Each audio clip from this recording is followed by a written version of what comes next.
우리 오늘 성탄절을 맞이해서 우리 옆에 있는 분들과 활짝 웃는 마음으로 우리 메리 크리스마스로 인사하겠습니다. 우리 좌우에 있는 분들과 인사하겠습니다. 메리 크리스마스.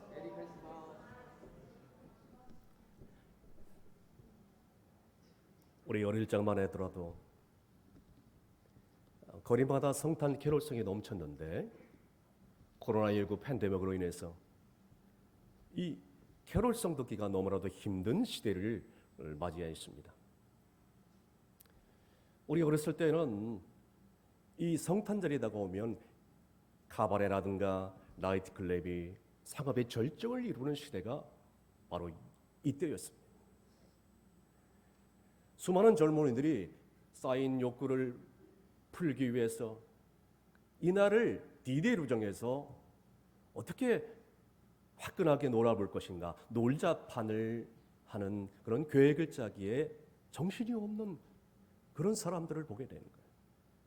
수많은 사람들이 각자 집에서, 술집에서 끼리끼리 모여서 술 먹으면서 놀자판으로 이렇게 살아가는 수많은 사람들, 오늘도 얼마나 많은 사람들이 술을 마시며 흥청망청 지내야 될지 저는 모릅니다.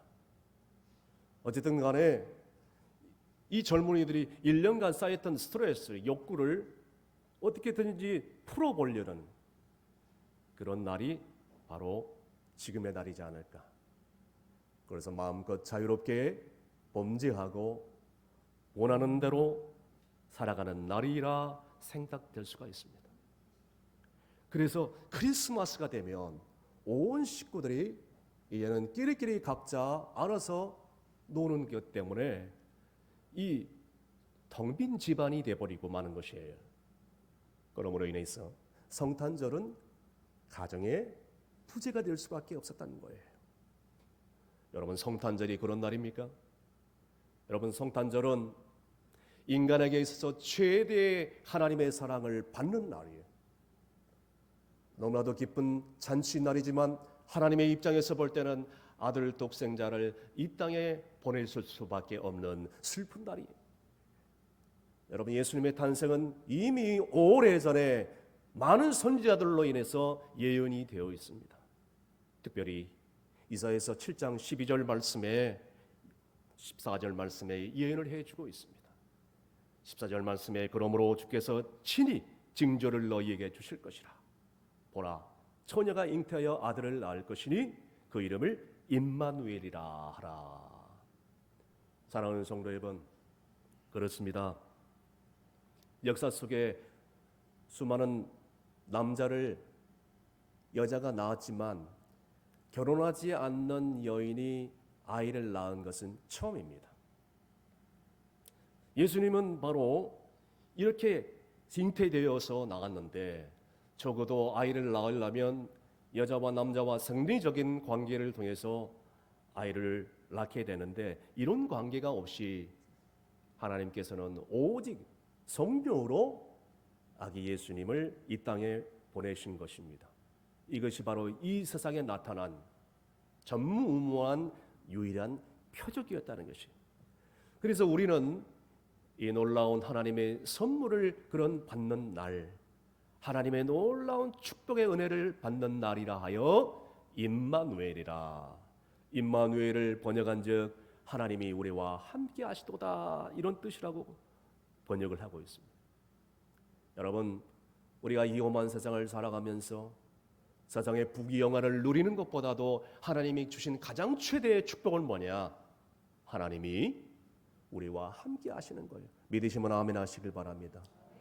이것만큼 놀라운 축복이 어디 있겠어요? 그것이 바로 하나님의 사랑이지요. 그래서 일찍이 이사야 선지자를 통해서 예언을 해주고 있는 것입니다. 하나님이 우리와 함께 하시도다, 임마누엘. 이렇게 이사야 선지자를 통해서 친히 말씀으로 예언을 해주셨던 것입니다. 마침내 이 예언대로 신약에 예수님께서 동정녀 마리아의 몸에서 탄생을 하게 됩니다. 그런데 우리가 알아야 될 것은 이 마리아는 이미 정혼한 남자가 있었어요. 약혼한 남자가 있었는데 이름은 요셉이었다는 것이. 요셉이라는 남자는 마리아와 약혼을 하고 정혼을 하고 결혼 날짜를 기다리고 있었어요. 그런데 자기 아내가 될 여인이 아이를 잉태했다는 소식을 들었어요. 너무나도 충격을 받은 거예요. 어떻게 나와 결혼하지 않는 저 여자가 아이를 잉태할 수 있을까? 다른 남자와 관계를 맺은 것일까? 온 생각이 복잡해질 수밖에 없었어요. 그런데 요셉은 의로운 사람이에요. 이 부정한 사실을 모든 사람들이 공개해버리면 마리아가 율법에 의해서 처리될 것 같아서 조용히 이 결혼을 파혼하고 싶었던 것입니다. 그날 밤이에요. 하나님의 천사가 이 요셉에게 현몽을 합니다. 그러면서 말씀하기를, 요셉아, 내 아내 데려오기를 거부하지 말라, 두려워하지 말라. 내 아내가 잉태된 것은 성령으로 된 것이라. 하나님께서 아들을 낳으니 그 이름을 예수라 하라. 이렇게 친히 이름까지 다 얘기를 해주고 있어요. 예수의 이름은 그 백성을 죄에서 구원할 자 임마누엘이라. 이렇게 꿈에 나타나 요셉에게 현몽을 한 것입니다. 그러면서 이 말씀을 더 붙이시죠. 이 모든 일이 된 것은 주께서 선지자들로 하신 그 말씀을 다 이루어함이다 라고 얘기를 하면서 오늘 마태복음 말씀의 1장 23절 말씀에 이렇게 기록하고 있습니다.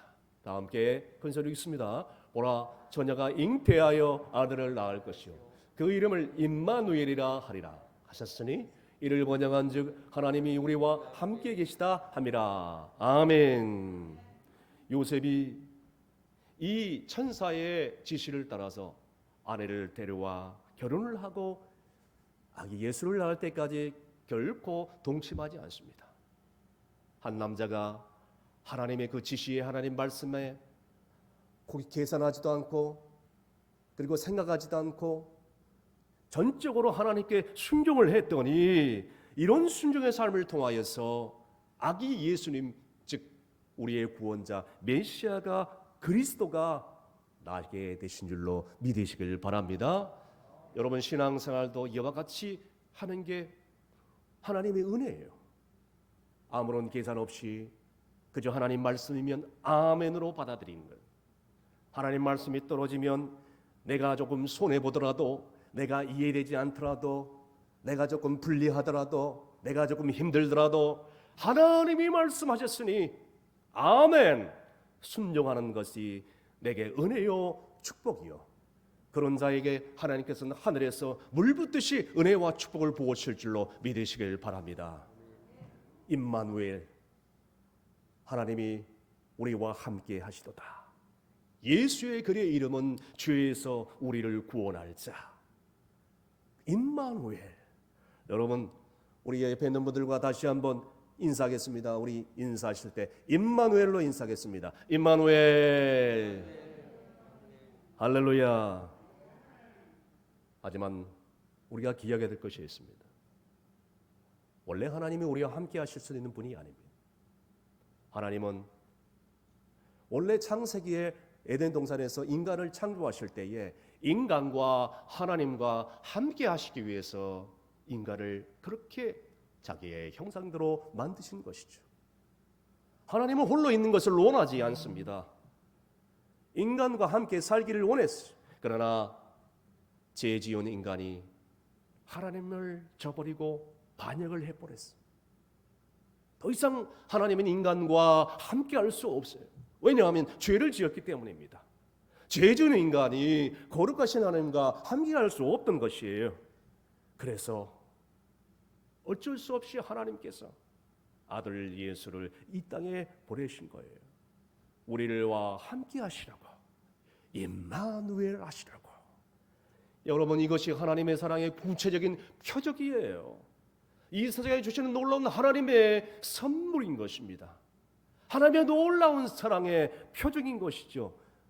엄밀히 따지면 우리가 교회에 나오고 예수를 믿어 신앙생활을 하는 것도 이 임마누엘의 은혜를 받으려고 우리가 신앙생활을 하는 것이에요. 여러분, 이 임마누엘의 은혜를 받으려면 어떻게 해야 되는지 아십니까? 비록 우리의 삶이 힘들고 어려울지라도 희망을 가지고 기다리는 성도가 돼야 되는 거예요. 그런 성도에게 하나님은 은혜를 주십니다. 그런데 왜 사람들이 힘들고 어렵고 고통스러울 때, 사랑하는 사람이 내 곁을 떠났을 때에 극단적인 선택을 할까요? 희망이 없다고 느껴질 때, 기다리지 않았기 때문입니다. 아무런 희망이 없고 앞이 깜깜하다고 느껴질 때에, 그때 사람들은 모든 것을 포기합니다. 세계 2차 대전 히틀러 독일 나치 치하에 있을 때에 수많은 사람들이 나치 수용소에 들어갔는데, 그 죽음의 수용소에서 살아났던 빅터 프랭클이라는 정신과 의사가 있습니다. 그 의사가 쓴 죽음의 수용소라는 책에 이 정말 그 수용소에서 일어났던 모든 일들을 적나라하게 그 책에서 그리고 있는데요, 독일이 패전 불의가 무르익어서 이제는 조금만 기다리면 해방을 맞을 수 있는데, 1994년 겨울 아우슈비츠 죽음의 수용소에서 이제는 많은 사람들이 소망하기를, 이번 크리스마스를 지나면 사랑하는 가족들과 겨울을 보내고 내년을 보내고 다시 회복할 수 있겠구나, 고향으로 돌아갈 수 있겠구나, 이번 성탄절만 지나면 되겠지, 올 겨울만 지나면 되겠지, 그래 조금만 참자, 조금만 인내하자. 그런데 겨울이 지나가도 특별한 일이 벌어지지 않았어요. 그때였습니다.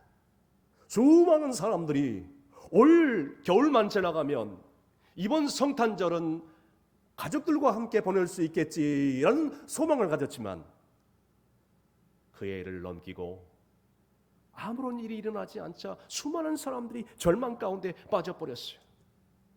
그리고 그해 겨울에 아무런 소식이 없이 그 해를 넘기자 많은 사람들이 목숨을 잃었다고 합니다. 그래서 빅터 프랭클이라는 의사가 나중에 해방이 된 뒤에 살아남은 사람들을 조사를 했습니다. 아니, 어떻게 이 사람들은 그렇게 죽음의 환경 가운데 살아남을 수 있었는가 연구를 하고 조사를 했다고 합니다. 조사 결과 희망을 품은 사람, 그리고 해방을 기다리며 또 기다렸던 사람, 분명한 마음에 희망과 기다림이 있는 사람, 내가 돌아가면 사랑하는 애인이 기다리고 사랑하는 부모가 기다리고 내가 돌아가서 만나야 할 사람이 있다고 생각했던 사람, 또한 내가 돌아가서 분명히 죽기 전에 해야 될 일이 있다고 확신을 가지고 살아갔던 그런 사람들만 유일무이하게 살아남았던 것이에요. 그 사람, 오늘 희망을 품은 사람이었죠. 그래서 빅터 프랭클이라는 사람은 이렇게 묻습니다. 사람은 도대체 무엇으로 사는가? 그런 저서에 이렇게 기록을 하고 있습니다. 사람은 먹고 살기 위해서 사는 것이 아니라 사람은 희망을 위해서 산다. 저는 그 말에 공감을 합니다. 아, 그래, 동물이 아니라 인간이기 때문에 먹고 살기 위해서 사는 것이 아니라 희망 때문에 사는 거지. 사랑하는 성도 여러분, 코로나19 장기화로 모든 사람들이 힘들고 어려울 때 우리는 희망을 가지면서 기다리고, 기다렸다면 또 기다리며 살아가는 여러분이 되시기를 간절히 바랍니다. 그렇습니다. 이스라엘 백성들은 이렇게 예수님이 오시기를 학수고대하며 기다렸던 것입니다. 이사야의 선지자를 말씀을 믿고 기다리면서 또 기다렸다는 것이에요. 세월이 가고 또 가고 또 가도 자기들을 구원할 자가 오시기를 기다렸고 또 기다렸어요. 드디어 때가 참에 하나님께서 아들 독생자를 동정녀에게 낳게 하시고 그리고 또 우리의 모든 율법의 죄로 굴레에서부터 우리를 구원해 주셨던 은혜를 주셨던 것입니다. 그래서 예수님께서 이 세상에 임마누엘로 구원자로 이 땅에 오시게 됐는데 그것은 바로 다름 아닌 우리와 함께하는 그 은혜를 베풀었던 것이. 그런데 예수님이 태어날 당시에 수많은 사람들이 호화로운 궁궐에서 그리고 정말 부유한 저택에서 편안한 침대에서 수많은 사람들이 태어났지만 예수님은 나실 곳이 없어서 저 베들레헴 말구역간에 몸을 누이셨던 것입니다. 여러분, 왜 예수님께서 호화로운 호텔에서 태어나지 왜 천한 말구에서 태어났을까요? 왜 이 비천한 곳에서 태어났을까요? 그 이름은 단간하지 비천한 우리와 함께하기 위해서. 할렐루야. 가난하고 병들고 소외된 우리와 함께하기 위해서 예수님께서는 그 높은 빛나는 보좌를 버리시고 낮고 낮은 이 비천한 자리에 인간의 몸으로 오셨던 것입니다. 그러므로 여러분, 지금도 예수님이 우리와 함께 계시면서 이 험한 세상 가운데서 허덕이면서 고통스럽게 살아가는 수많은 사람들과 함께 하십니다. 그러니 우리가 이 힘들고 어려운 시간들을 보내면서 때로는 너무나도 외롭고 고통스럽고 고독하고 사는 것 같지 않게 생각될 때 오늘 이 임마누엘 내 삶 가운데 오신 주님 내게 찾아오셨네. 오 주님 임마누엘이시여 내게 오셔서 감사합니다 라는 위로를 받으면서 선포하면서 감사할 수 있는 여러분이 되시길 간절히 바랍니다. 예수님께서 임마누엘로 오셔서 계속해서 우리를 찾고 있습니다. 우리를 불러오고 계시고 하나님이 가장 원하는 게 뭔지 아십니까? 우리와 함께하는 거지. 아까도 제가 말씀드렸잖아요. 하나님은 혼자 계시는 것을 원하지 않는다고. 사람을 창조하고 인간을 만드신 목적은 단 한 가지, 함께하기 위해서라고 말씀해요. 그런데 에덴 동산에서 죄를 지음으로 말미암아 인간은 그 뜻을 다 저버리고 하나님은 마침내 죄 지은 인간과 함께 살 수 없었어요. 그래서 이제는 마침내 예수님께서 십자가를 지시고 부활하시고 이제는 성령으로 오셔서 우리 안에 지금도 임마누엘로 함께 계시는 거예요. 그러므로 여러분, 십자가를 바라볼 때 우리는 그런 생각을 해야 돼요. 십자가는 예수님이 못 박힌 자리보다는 내가 십자가에 참형을 당해야 되는데 예수님이 내가 져야 될 십자가에 함께 하신 것이에요. 다시 말씀드려서 십자가는 예수님의 죽는 자리가 아니라 내가 죽을 자리예요. 내가 사형 집행당할 할 그 자리예요.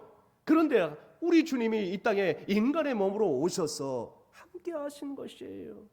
그러므로 십자가를 바라볼 때 우리는 그런 생각을 해야 돼요. 아하, 내가 죽어야 할 자리고 주님께서 대신 죽으셨구나. 저 십자가는 내가 죽어야 할 자리인데, 내가 피를 흘려야 할 자리인데, 내가 사형 집행당해야 할 저 자리인데 주님이 대신 주셨구나. 주님이 대신 죽으셨구나. 내가 죽을 자리라는 것이. 그러므로 예수님은 우리와 함께하기를 원하십니다. 왜냐하면 내가 죽어야 너희들과 함께 사니까. 죽음의 자리를 기꺼이 가신 거예요. 그러면서 임마누엘, 이것이 바로 임마누엘의 은혜인 줄로 믿습니다. 아주 오래전에 한 군인이 탈역을 해서 20년 형을 받게 됩니다.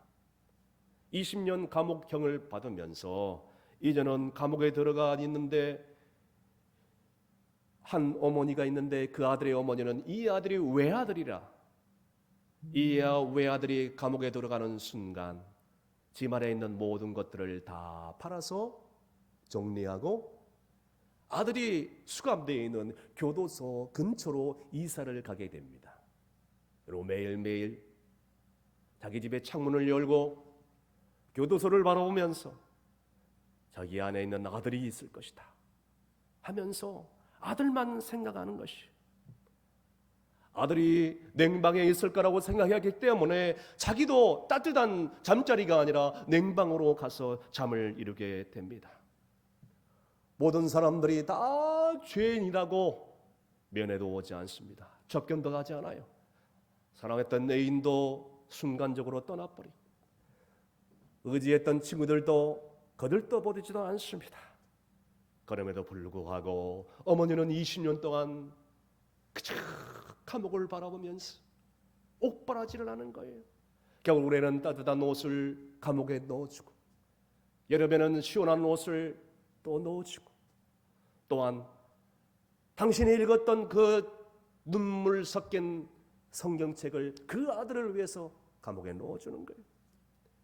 그러던 오랜 시간이 지난 세월이 20년 지난 이후에 20년 지나서 아들이 석방되었을 때였습니다. 그 아들은 어느덧 중년 남자가 되었고 그 어머니는 이제는 할머니가 다 되어버렸어요.